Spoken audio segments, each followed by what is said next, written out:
ఓ పిసమోహన్ దానా నీకు అర్థమైతే లేదు. ఇప్పుడు అంటే వాడు మన మాట వింటాడు, మీ అయ్య మాట వింటాడు. పిల్లం వచ్చినాక పిల్ల మాట వినడా? ఎవడు మన మాట వింటాడా? వాడు మీ తమ్ముడు.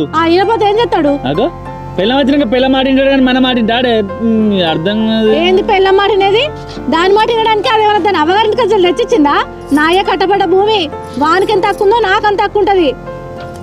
ఎటో పోతుందట, వాని పెళ్ళం వస్తుందట, ఇంకేమో చెప్తుందట. నువ్వు ఎడ్డు పుట్టుక పుట్టినావు. నా పేరు మీద రిజిస్ట్రేషన్ చేయమంటా నానే? నీ పేరు మీద రిజిస్ట్రేషన్ చేసుకో. అబ్బా నా పేరు వేయకపోతే నీ పేరు మీద చెప్తాడా మాయ భూమి?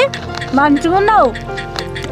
సరే ఎవరి పేరు మీద అయితే ఏమున్నది కానీ ఇప్పుడు పోయి అదేదో రిజిస్ట్రేషన్ సంగతి ఎట్లా పెళ్ళి అవుతుంది కదా, ఆడబిడ్డ కట్నం అని ఇస్తాడు అడుగు మీ అయ్యను.